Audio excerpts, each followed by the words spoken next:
Antes de começar o sermão, porque é um tema assim um pouco complexo do que eu vou falar aqui, mas é o tema da lição de hoje. Me ajudou a lição de hoje. Olha, esse livro aqui, ele nos ajuda muito a entender, né, sobre o conflito cósmico e o problema do mal. Teodiceia do Amor é um livro muito bom. São apenas 6 capítulos e faz com que você possa entender, realmente você vai entender, de fato, um pouco, vamos dizer assim, sobre o grande conflito, sobre o tema que a lição falou hoje, sobre o tema que eu vou abordar aqui essa noite. Então, assim, é um requisito de leitura que teve na faculdade. Eu fiz até um trabalho em cima desse livro.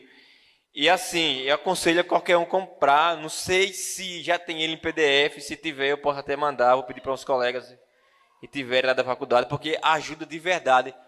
Aquelas dúvidas que você tem, fica se perguntando, se questionando, até mesmo de uma forma assim pessoal.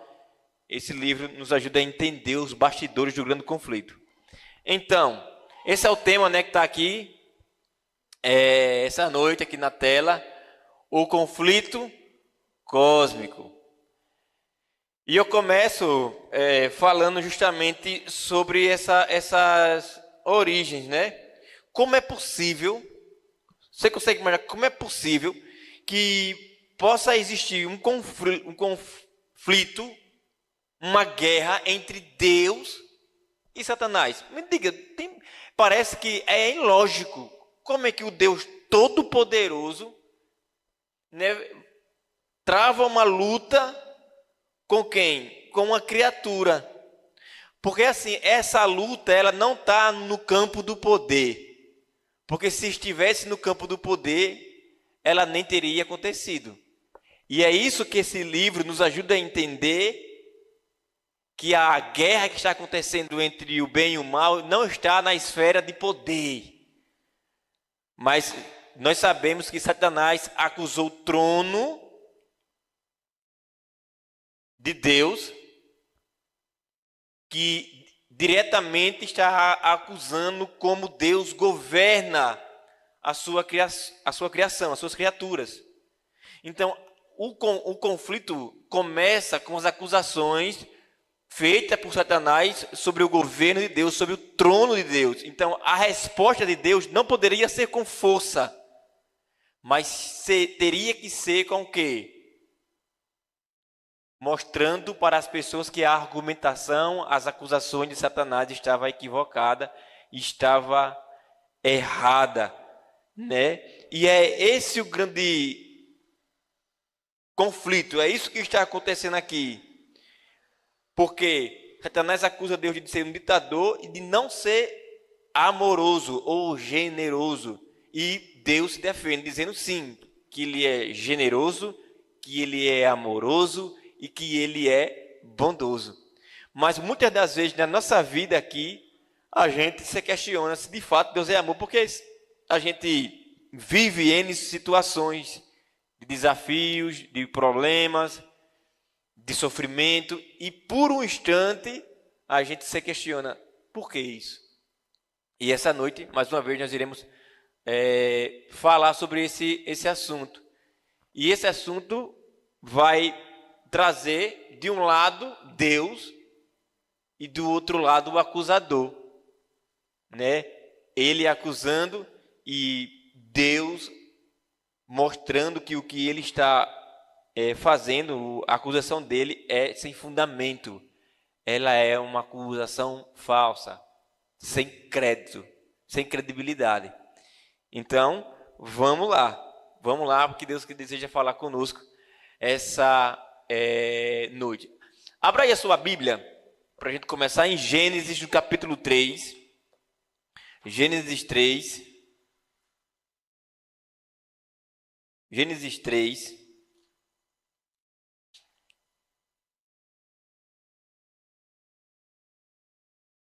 Versículo 15.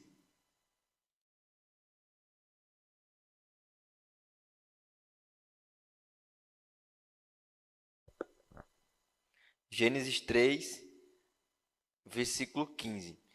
Aqui nós teremos uma importante lição. Eu acho que eu acabei esquecendo de colocar algo muito importante aqui nesse slide. Não, é agora. O sermão dessa noite, ele vai responder duas perguntas. Duas. A primeira é: que parte das Escrituras ensinam que existe um conflito cósmico? E a segunda pergunta que o sermão vai responder é: de acordo com as Escrituras, qual é a natureza desse conflito? Então a primeira é que nós iremos responder a partir de agora. Que parte da Bíblia fala que existe uma guerra entre o bem e o mal. E nós começamos em Gênesis, né, no capítulo 3, a partir do versículo 15. Mas antes disso, o que a gente vai fazer? Orar. Vamos orar. Senhor nosso Deus, nosso Pai, nós queremos te pedir a direção do teu Santo Espírito para que o Senhor venha falar conosco aquilo que precisamos ouvir essa noite. Que precisamos entender, que possa permanecer, ser fixada essa mensagem na nossa mente, no nosso coração, para que o inimigo não venha tirar de nós, para que sempre possamos lembrar do estudo dessa noite. Abençoa, Pai, a vida das pessoas que aqui estão, daqueles que estão assistindo. Abençoa, Senhor Deus, a vida dos nossos familiares. Se tiver alguém, Deus, que falta chegar, que o Senhor o traga com o Espírito Santo. Que os teus santos anjos possam nos guardar, nos proteger e, ao mesmo tempo, nos auxiliar no estudo dessa noite. Que nós possamos parar para ouvir a tua voz através da tua palavra. Que nós possamos nos concentrar no estudo dessa noite. Queremos te pedir perdão pelos nossos pecados e queremos te agradecer pelo presente de estarmos vivos e de estarmos aqui essa noite, no doce nome de Jesus. Amém. Diz assim: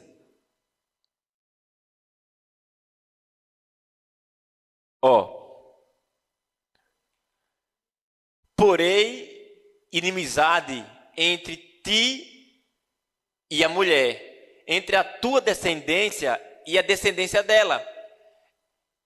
Esta te ferirá a cabeça, e tu lhe ferirás o calcanhar. Quando Deus está declarando essa sentença para a serpente, Deus está declarando que haveria uma luta contínua entre o bem e o mal, mas na própria esfera humana. Como assim, Diego? Como assim? Você já parou para ler esse texto cuidadosamente? Você já parou para ler esse texto cuidadosamente? Eu separei em cores ali, ó. A primeira cor é um amarelo mais claro. E nesse amarelo mais claro, nos ajuda a entender que a primeira sentença vai haver uma inimizade. O que é uma inimizade? O que é uma inimizade? Uma intriga. Uma desavença. Nunca vai se juntar. Nunca vão se juntar. Guarda aí no banquinho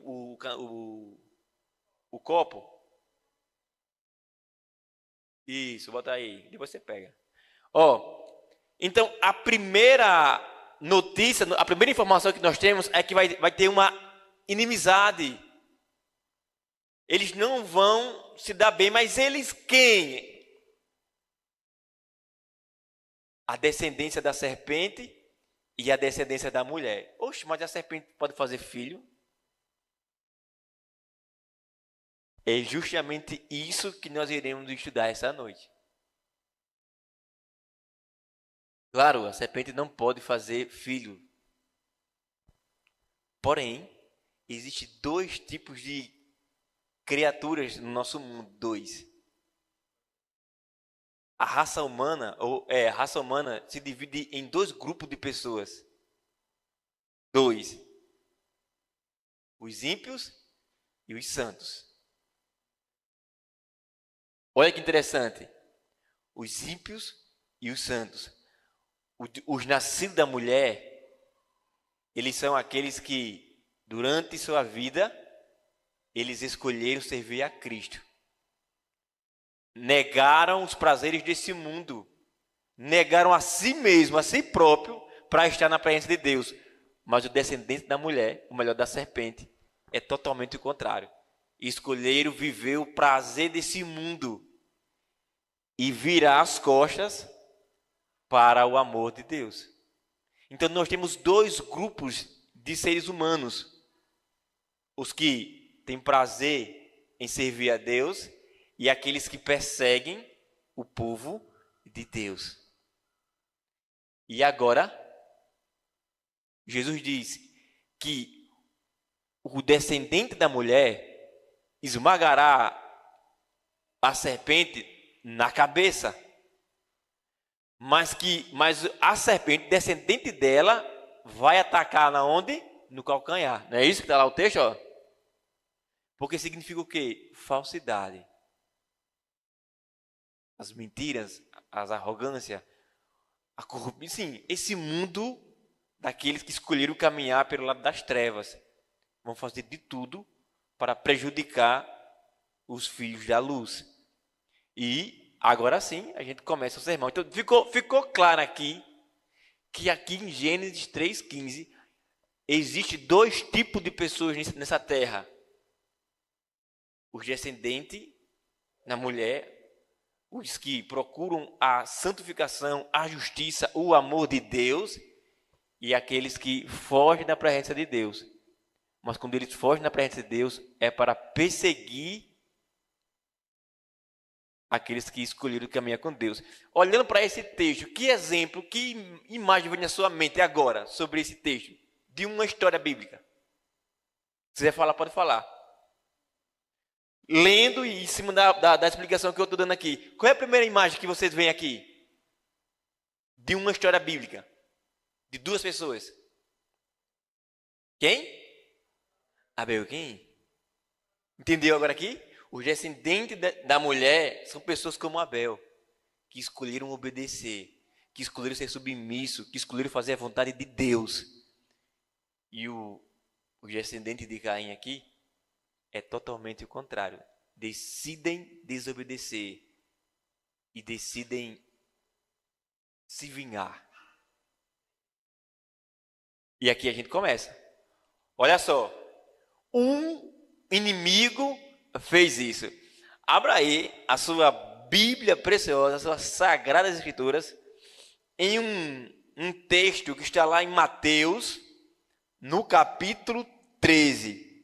E aqui nós vamos responder a primeira pergunta. Que parte da Escritura ensina que existe uma guerra entre o bem e o mal? Abra sua Bíblia aí. Mateus 13, a partir do versículo 24. Todo mundo achou? Aqui a Bíblia está procurando ali, irmão Pedro já achou que ali é fácil, hein? Aí é rapidinho, aí é igual o Sedex, mandou, chegou. Amém? Diz assim, ó, Jesus apresentou-lhes outra parábola, outra ilustração, outra história. Ele já havia contado uma primeira, dizendo: o reino do céu é semelhante ao homem que semeou boa semente em seu campo. Como é que está lá em Gênesis, no início da criação? A Bíblia nos ensina que no primeiro dia, quando Deus finaliza a criação, ele diz, ele vai sempre terminar com essa argumentação. E viu Deus que aquilo que ele havia criado era bom. Tem outras versões que dizem muito bom. E assim vai, no primeiro, no quinto, no sexto, no sétimo, enfim. Tudo aquilo que Deus fez aqui na terra tem um selo, um carimbo de Deus. Muito bom. Agora, a partir de agora, no versículo 25, ele começa a dizer: mas enquanto os homens dormiam, olha, preste atenção, enquanto os homens dormiam, seu inimigo veio, semeou o joio no meio do trigo e retirou-se. aqui nesse versículo 25, qual é a imagem que vem à sua mente agora? Se você parar para pensar direitinho. A terra foi criada perfeita. O casal foi criado perfeito. Até que veio o inimigo. Enquanto os homens dormiam, cochilaram, e esqueceram a palavra de Deus, cochilou. E quando cochila, meu amigo, aí o inimigo vem e nos pega desprevenidos. É isso aqui, ó. Ele está narrando o contexto todinho da história aqui, ó.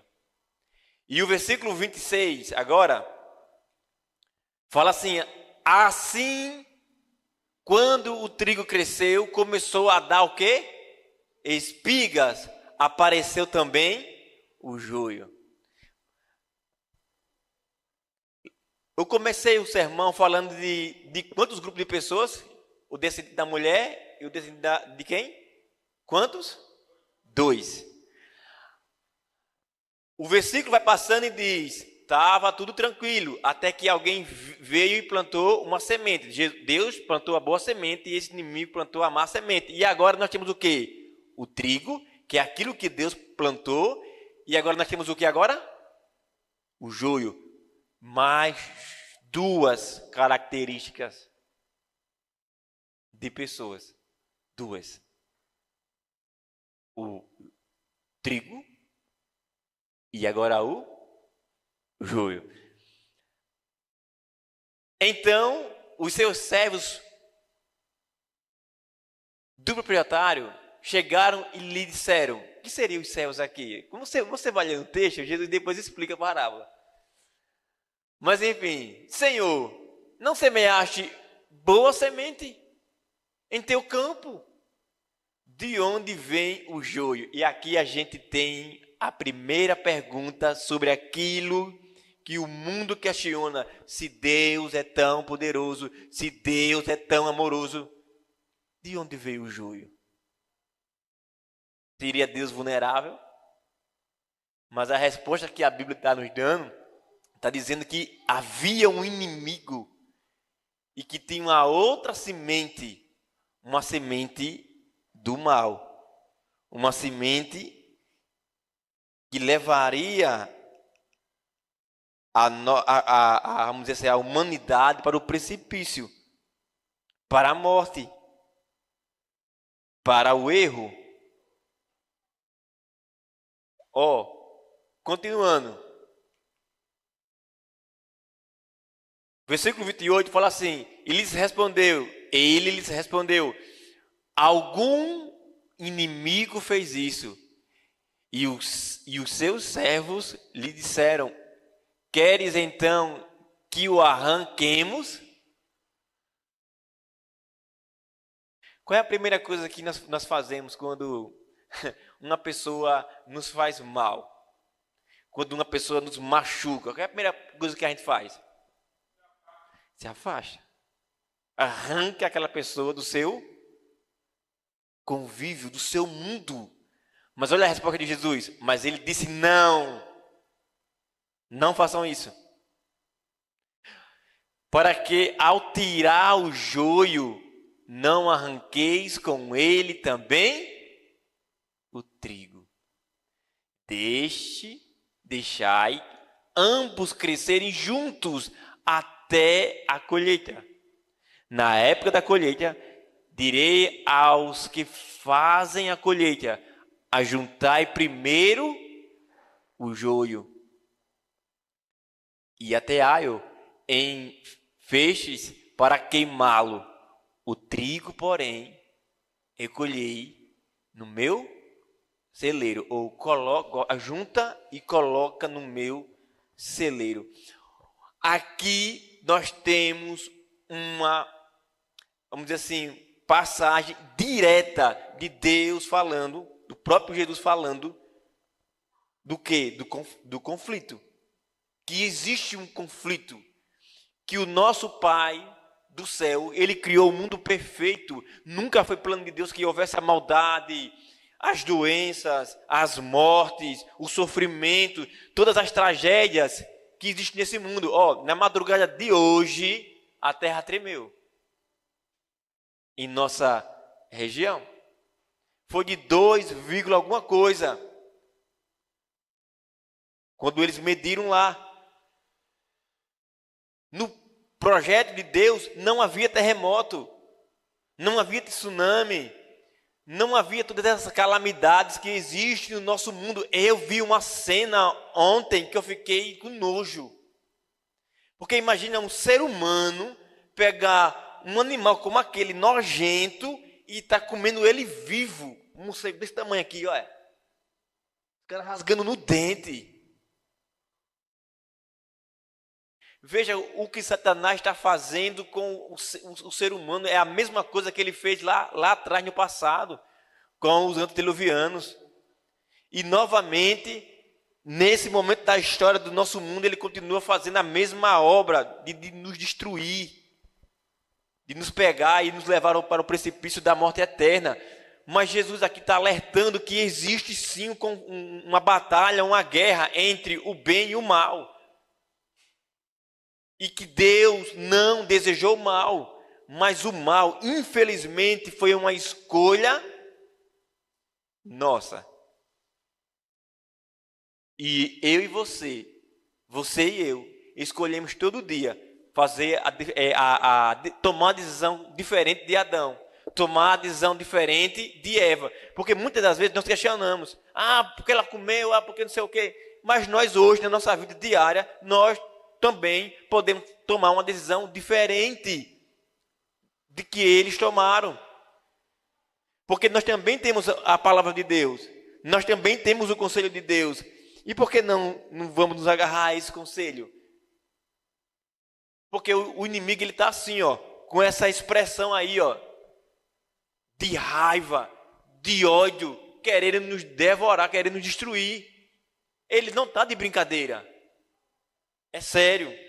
Ele odeia você. Ele quer matar você. Ele pudesse arrancar as suas entranhas de dentro para fora. Ele não faz isso porque Deus não permite. Ele não faz isso porque Deus não permite. Ele está doido para destruir a sua vida. Ele está doido para destruir seu casamento, seu relacionamento. O que você imaginar. Ele está babando, ele está sedento. E se você der corda, se você der legalidade para ele, ele vai fazer. E o diabo sabe muito bem onde bater. Sabe que quando você vai bater em seu filho, você procura onde bater. Não é? Você não bate em todo canto. Mas o diabo, quando nos bate, ele não procura onde vai bater. Ele bate nos piores lugares. Ele bate justamente ali onde mais somos vulneráveis. E é necessário que a gente acorde enquanto é tempo, ou enquanto há tempo. A natureza desse conflito. Então aqui, respondendo a primeira pergunta, sim, a Bíblia diz que sim, existe um conflito, uma guerra entre o bem e o mal, entre a luz e as trevas. E que Deus criou a coisa perfeita, boa, mas esse inimigo, enquanto os nossos primeiros pais cochilaram, ele passou as pernas neles. E o resultado é toda essa desgraça que nós estamos vendo e vivendo no nosso mundo. E agora nós vamos para a segunda parte. Respondendo agora a segunda pergunta. Abra aí.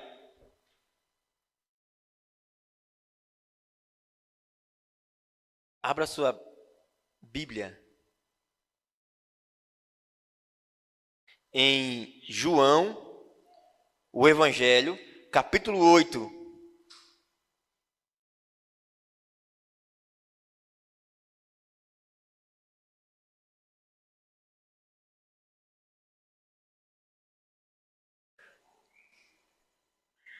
Capítulo 8, versículo 44. João 8, 44. Amém? Diz assim: o vosso pai é o diabo, e quereis satisfazer-lhe os desejos.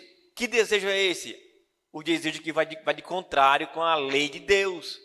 O desejo que vai contrário com os princípios do céu. Então, toda vez que eu ou você queremos fazer uma coisa que não está dentro da esfera que Deus deseja que nós aqui possamos fazer, nós estamos nos tornando filho do diabo. E ele continua dizendo, ele foi assassino desde o princípio e não se firmou na verdade, pois nele não há verdade. Quando ele mente, fala do que é próprio, pois é mentiroso e pai da mentira. Mas porque eu digo a verdade, não me credes. Resumindo aqui a primeira resposta, que vai ser um quebra-cabeça. A primeira coisa aqui, a mentira. O diabo sempre vai usar a mentira para nos atrair para si. Tentando nos oferecer uma coisa que em muitas das vezes, ou quase sempre, nós já temos. E o desejo dele a nos enganar é um só, é de nos matar. Ele foi homicida, ele é um assassino. E ele tenta colocar na nossa mente coisas que não vão de acordo com o princípio do céu.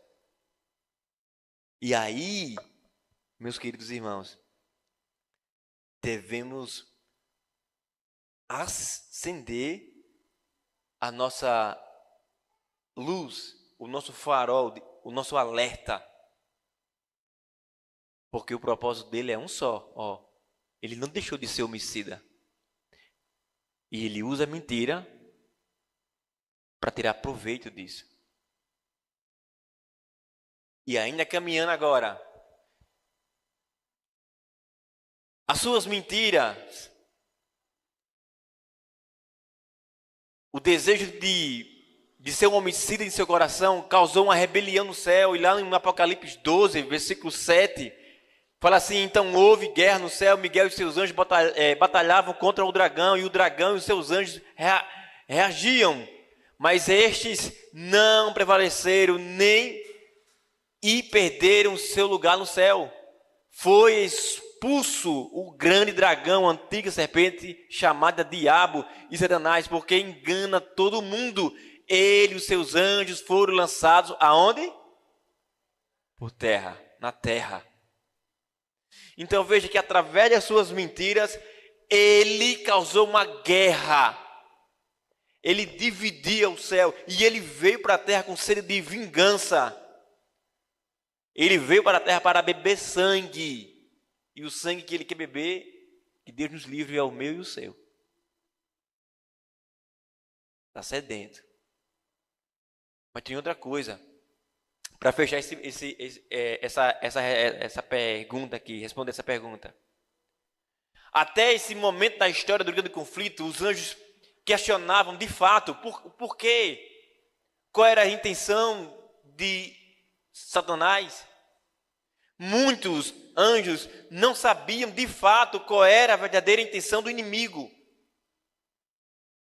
Os anjos não sabiam de verdade qual era a verdadeira intenção de Satanás.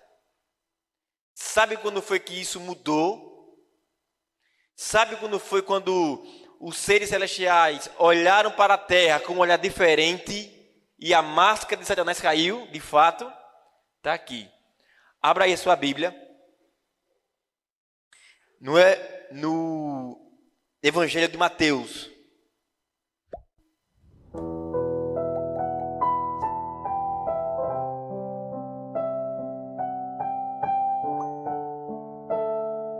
Mateus no capítulo 4. Mateus 4.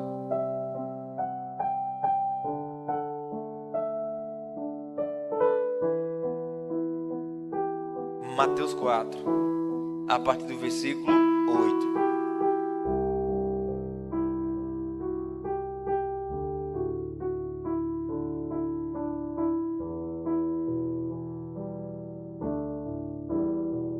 E diz assim: o diabo o levou ainda a um monte. Jesus já tinha passado por duas tentações. uma no deserto, uma no pináculo do templo, e agora o diabo levou para a última tentação. O diabo pegou Jesus no braço e levou ele até um lugar alto. Levou ainda a um monte muito alto e mostrou-lhe todos os reinos do mundo e a glória deles. E o versículo 9 diz assim: e disse-lhe: eu darei tudo isto, ou tudo isto, eu te darei tudo isto, se prostrado, o quê? Me adorares.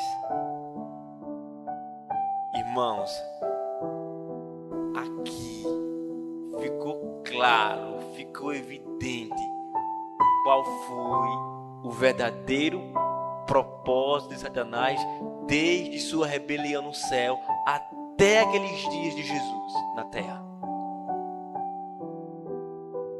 A máscara caiu, porque Satanás acusava Deus de ser um tirano, acusava Deus de não ser amor, acusava Deus de N coisas. E ele escondia as suas verdadeiras intenções, porque o que ele queria mesmo, de fato, aquilo que Isaías escreveu a partir do capítulo 14, versículo 12, onde que Deus ali revela o desejo do coração de Satanás, que era de ser o quê? Adorado. Mas aqui, ó, ele olhou para Jesus e disse assim: olha, tá vendo esse mundo aqui, ó? Esse mundo é meu. E os reinos desse mundo me pertencem. Os recursos desse mundo é meu. Vou lhe fazer uma proposta.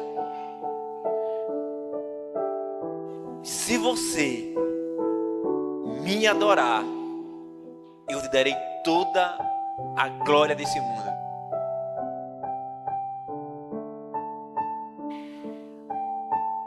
O grande conflito começou porque Satanás queria ser adorado. Satanás tentou levar Jesus a esse pecado, porque a palavra de Deus, como Jesus responde no versículo seguinte,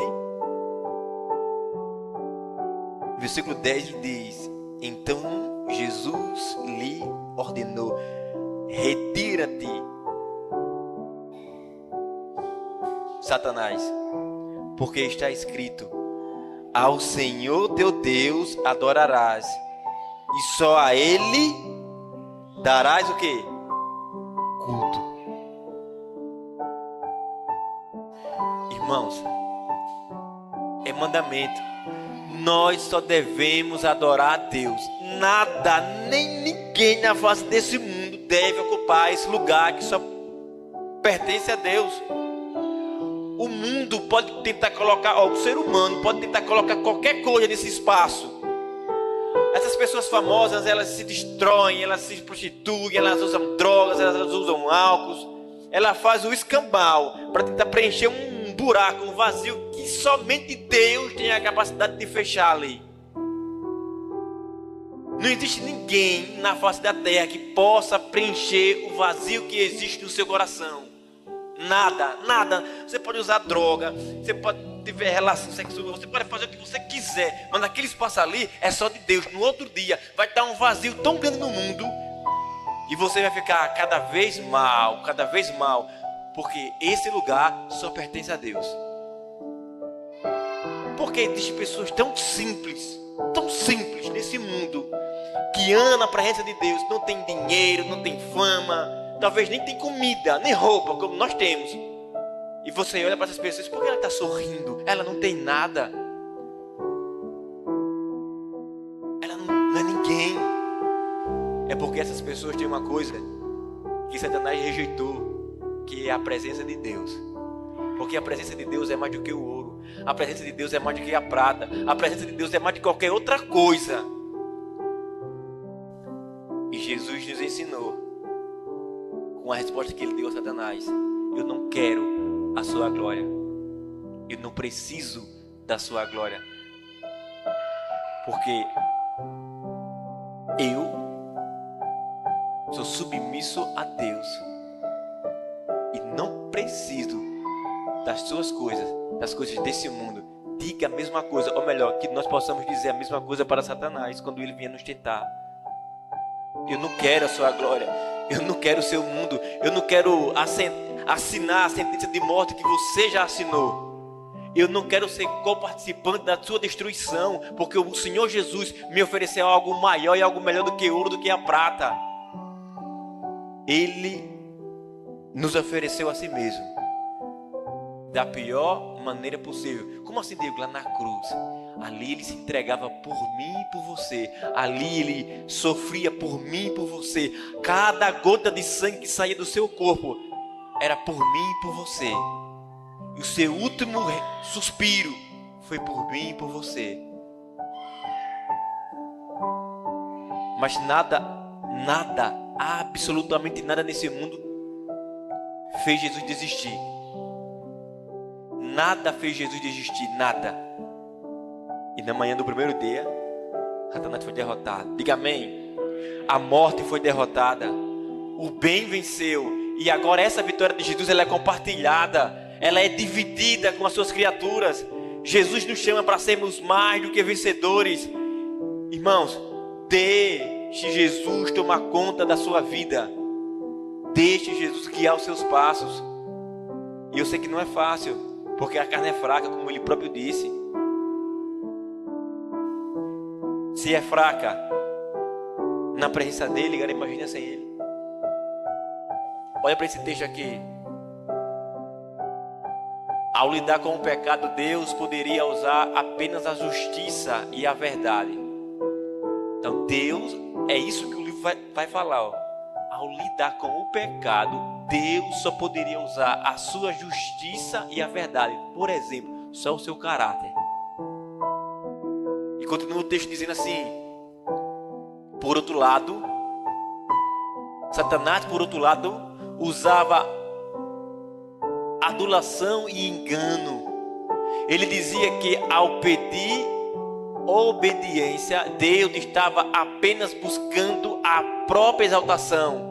Por isso era necessário mostrar a todos no céu e em todo o universo que o governo de Deus era o quê? Justo.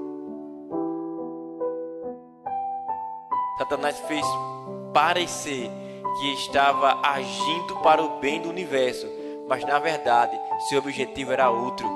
O tempo foi dado para que suas ações mostrassem quem ele realmente era. Está lá o grande conflito na página 414, no deserto.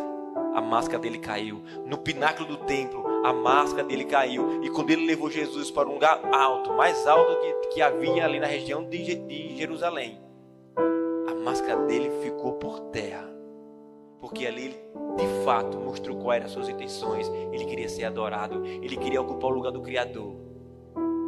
Mas ele foi vencido. Amém?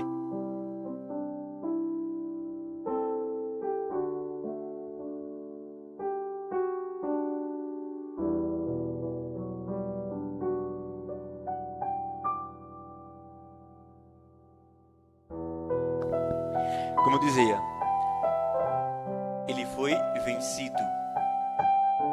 A Bíblia diz que ele foi expulso da presença de Jesus ali. E naquele momento, anjos do céu vieram e alimentaram Jesus. Por isso ele estava 40 dias sem comer nada. Toda vez que você e eu vencemos uma tentação, Deus envia mais anjos para nos proteger. Cada teste que a gente consegue sair dele, mais fortes ficamos, porque Deus envia mais e mais força para que você e eu possamos continuar a resistir o mentiroso, o enganador. Para finalizar, o meu último texto dessa noite é isso aqui, ó. Ele está lá em Hebreus, no capítulo 2. O versículo é o 14.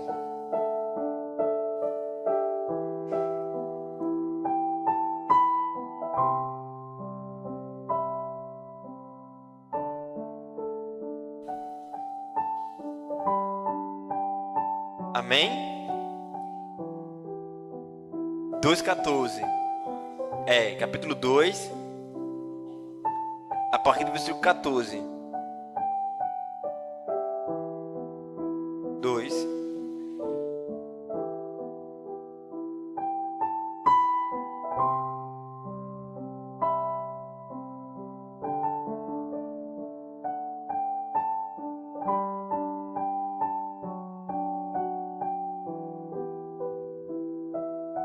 Amém? Diz assim, ó. Portanto, visto que os filhos compartilham de carne e sangue, nós,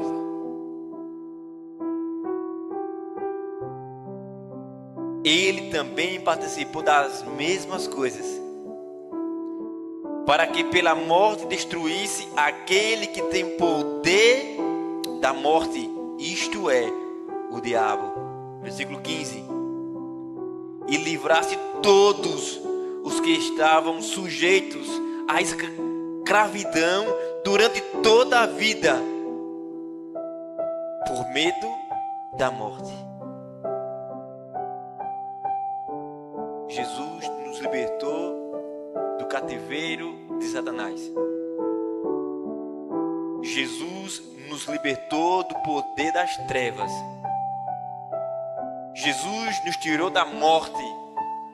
E Jesus nos teletransportou para o reino da luz, de sua glória, da majestade. Aí eu pergunto à igreja: e nós vamos perder isso por causa de mixaria?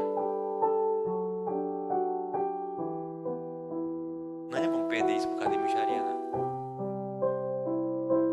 Porque se Jesus disse não a Satanás, nós também vamos dizer não para as migalhas que ele nos oferece. O chiqueiro foi abandonado pelo jovem rico. Ele olhava para aquele ambiente sujo, que cheirava mal, que tirava dele a vontade de comer, mas morrendo de fome. Ele saiu daquele lugar imundo e disse: o melhor lugar é na casa do meu pai.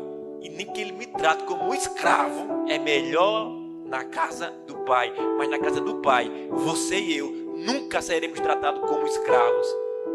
Nós sempre seremos tratados como filhos. Filhos do precioso sangue de Jesus. Que Deus nos abençoe. Dentro de pouco tempo, essa cena se tornará real.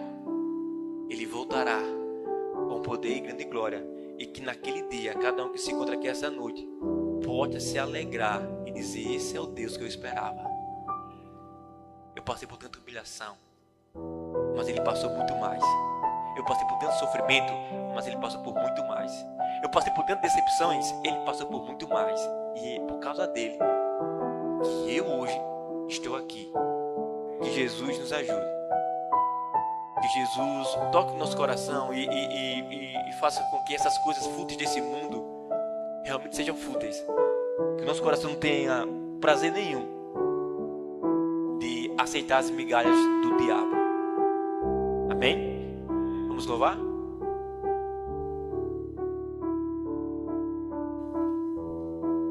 E o interessante é que agora o microfone descarrega e fica aceso.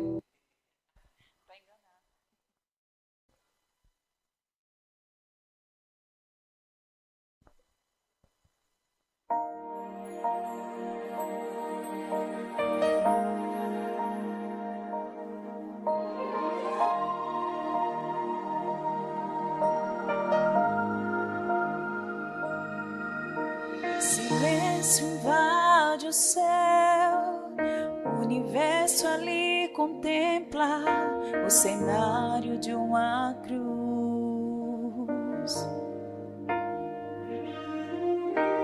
Os anjos mal conseguem crer que o próprio Deus fez-se homem pra morrer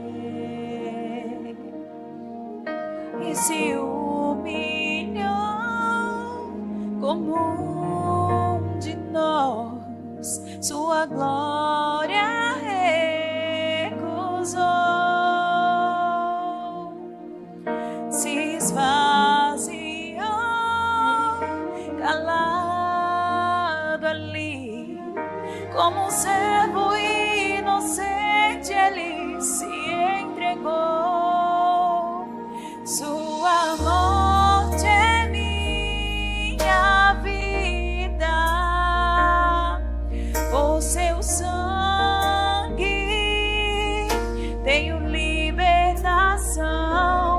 jamais saberei o preço dos pecados que pagou.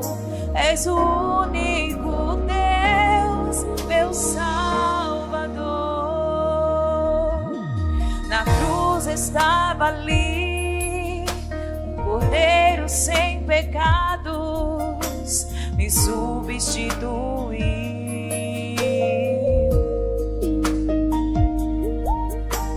E sobre si a culpa e o mal do mundo que o recusou, Ele perdoou. Seu amor foi maior e sem limites, me comprou com sua vitória, Ele me salvou. Sua morte é minha vida, por seu sangue tenho libertação. Jamais saberei o preço dos pecados que pagou. És o único Deus, meu Salvador. A minha vida eu entrego em suas mãos. Eu sei que estou segura pra seguir. Todo mal já venceu, não mais condenação. Vida eterna eu encontro nessa cruz.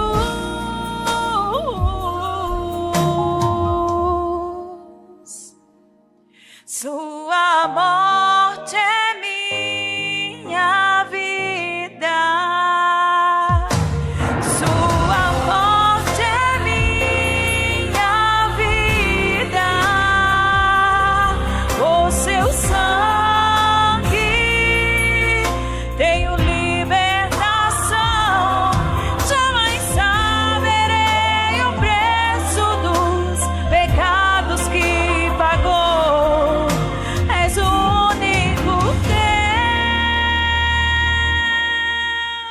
Deus, meu Salvador.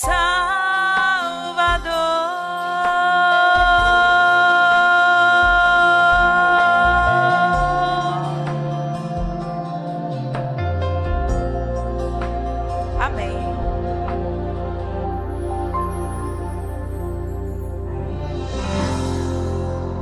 Ele é o nosso maior tesouro, né? O nosso maior bem, o nosso verdadeiro amor, Jesus. O conflito, ele é real, ele existe de verdade. E Deus nos faz um apelo para que cada um aqui possa fazer uma escolha de sempre optar de estar ao seu lado.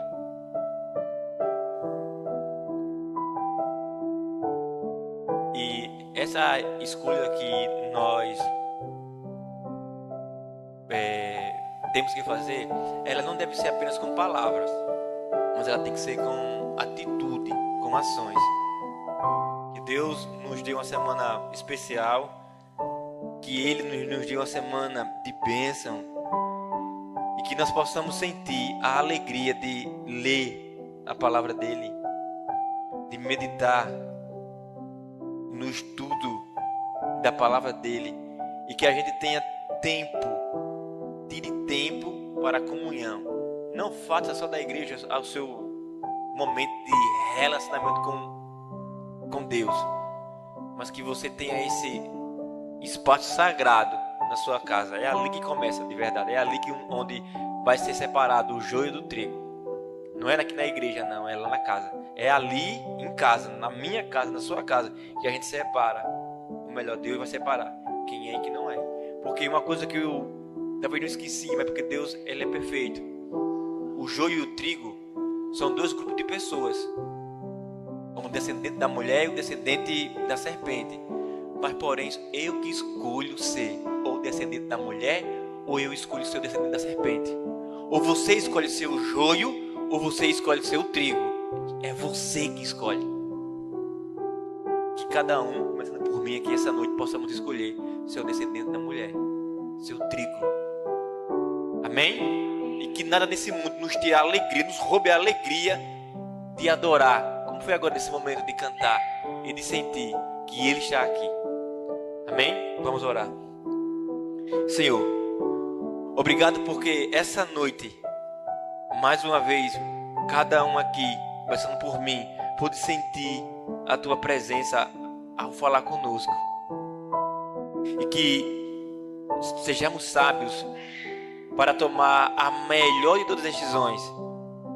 Nós escolhemos essa noite sermos o descendente da mulher.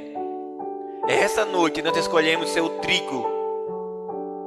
Nós escolhemos ser pessoas, homens e mulheres, que se alegram em poder te servir, em poder louvar e dizer que Tu és o nosso Deus, o nosso Salvador. Nos leve em paz para os nossos lares e nos ajude para que possamos sempre estar em comunhão através da ação e do poder do Espírito Santo. É a nossa oração, no nome do Pai, do Filho e do Espírito Santo. Amém.